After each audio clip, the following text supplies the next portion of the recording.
I want to take a minute to just discuss this new case that's actually been in the news left and right. And that's the net neutrality hearing, or the ruling, brought to the FCC by Verizon. And people are concentrating on the fact that they are in fear of Verizon being able to control the content and the amount and the speed of the content on their broadband server to the customer. Now, the problem and the issue is much deeper than that. This is one of those situations where they're trying to get you focused on one problem, but the bigger problem is actually right back in you. You're not looking at it. Now, just for a brief history. In 1996, there was a Federal Communications Deregulation Act that was passed by Bill Clinton.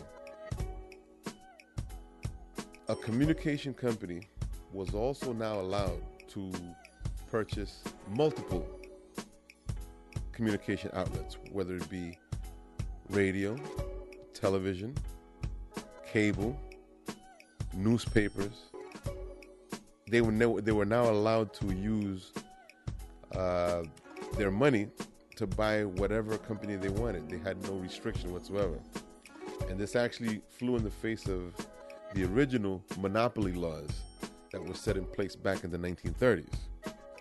Now, leading up to this ruling, News Corporation, and then later on it became News Corp, they saw and smelled blood in the water on the New York Post. The New York Post was in its death throes. They were having labor issues every 6 months. They were having labor issues with the drivers and the deliverers, and it basically weakened the company, and it made the company ripe for a takeover. News Corp ended up buying the company, or offering to make an offer to buy the company, and everybody was up in arms about, this is a monopoly. You can't have one company controlling so much information being flowed to the public. And eventually they ended up folding. They said you're either going to buy it because there were no other takers, or the company was just going to go under. So reluctantly they allowed News Corp to acquire this company. So now they control cable channels, many broadcast channels as well, and now they control a newspaper in the same town. Now, in the 90s, Time Warner was originally just Amex. It was called Amex Communications. Then Amex turned into BQ Cable, which stood for Brooklyn Queens Cable. Then there was a subsidiary, which was actually until prior to it becoming a subsidiary, a separate company that was just in the footprint of Southern Queens, called Quicks. And once Quicks finished the build, Time Warner absorbed that company as well. So now you had a company covering a large part of Brooklyn, a sizable part of Brooklyn, all of Queens, all of South Queens, and a good portion of Northern Queens, Eastern Northern Queens. When the talks of this deregulation were, in litigation, and it finally passed in '96, just prior to that, Time Warner went on a buying frenzy. They first bought. There was a company in Queens, Northern Queens, which handled Elmhurst, Corona, Flushing, which was called, the name escapes me right now, and they were bought by Time Warner, almost doubling their footprint. Then They move on to Manhattan, and they buy Paragon Cable, which was northern Manhattan.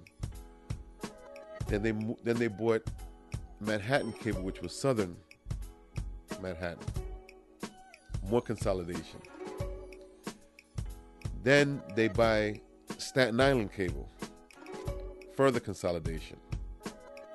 Now, one thing I have to ask anyone who is either had Time Warner in the past or currently has Time Warner, during this period of time, did any of the services get any better?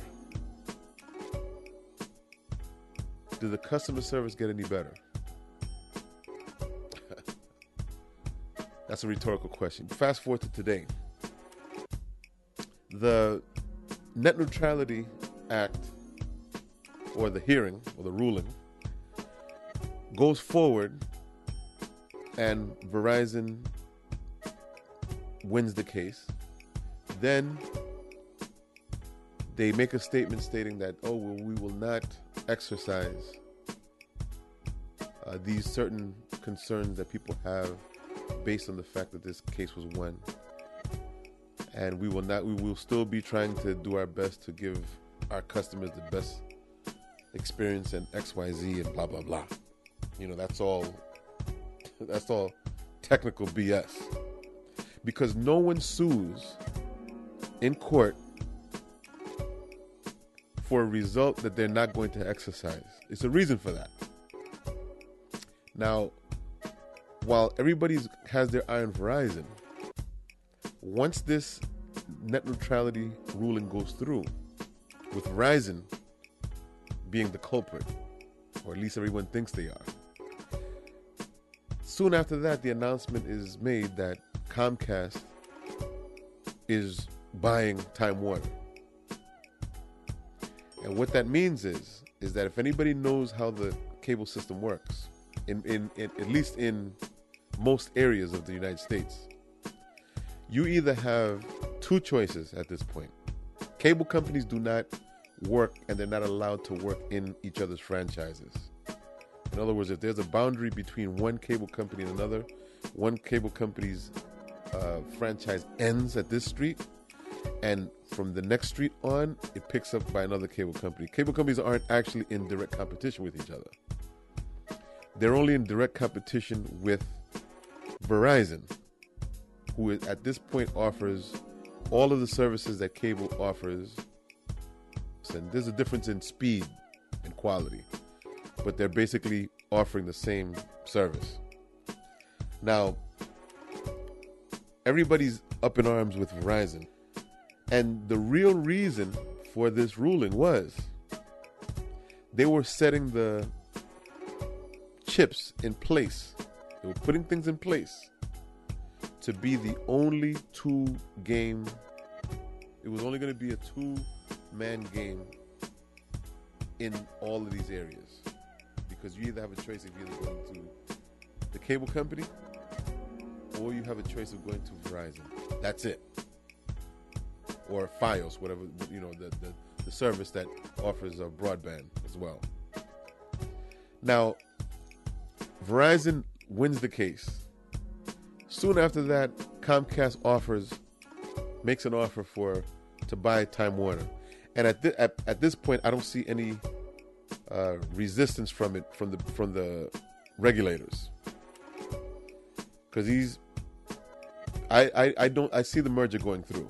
I see the takeover going through. Now, right away, people are saying, "Oh well, this is going to be a blow to the people who have Netflix, because now Verizon is going to be able to slow down the speeds or charge you on a different tier for that kind of broadband usage in their footprint." And this is true.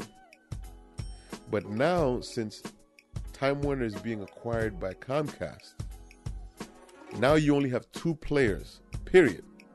And basically all they're going to do is say, they've made agreements probably behind closed doors, stating, listen, after this is all said and done, we're going to be the only two games in town. So we might as well work together and make the whole world believe this story. Furthermore, Netflix is not the only thing you have to worry about. Hulu, which is a service similar to Netflix,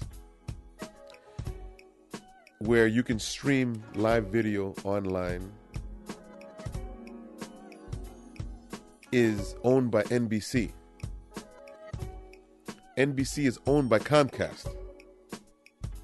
So now they've set the stage to actually slow down your service when you are directly patronizing their competition. Because they're going to try everything possible, the cable companies are, or this large new company, Comcast, is going to do everything possible to make it easier for you to get Hulu, because this is their product. They're going to try to push their product and discourage the other product, which is Netflix.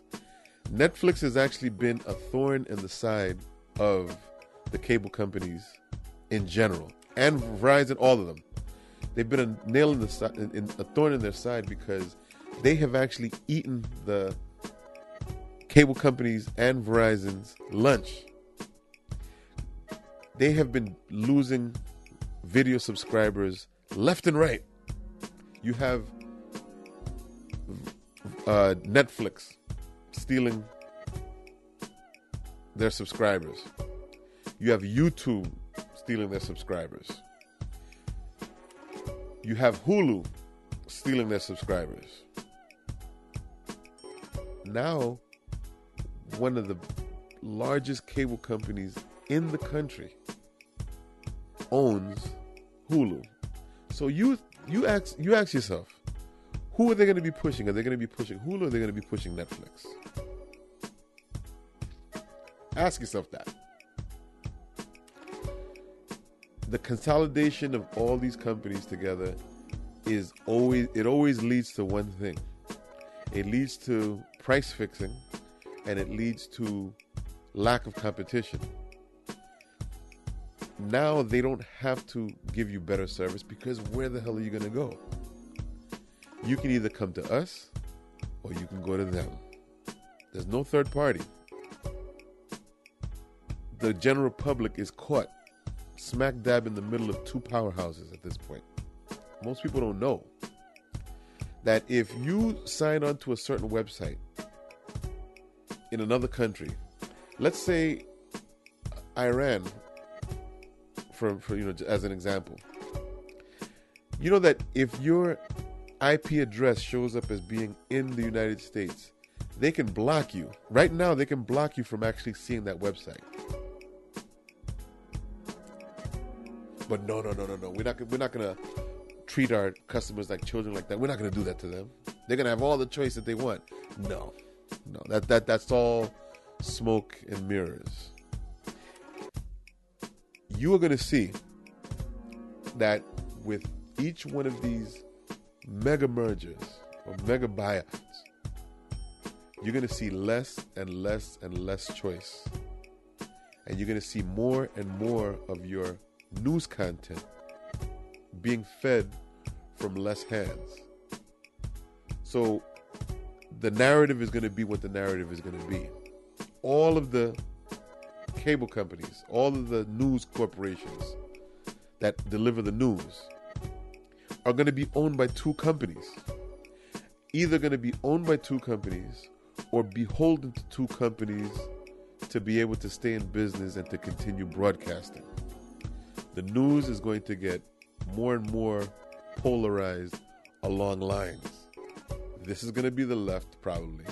That's going to be the right. Those are the only two choices. Now, isn't that exactly the political system that we ended up with?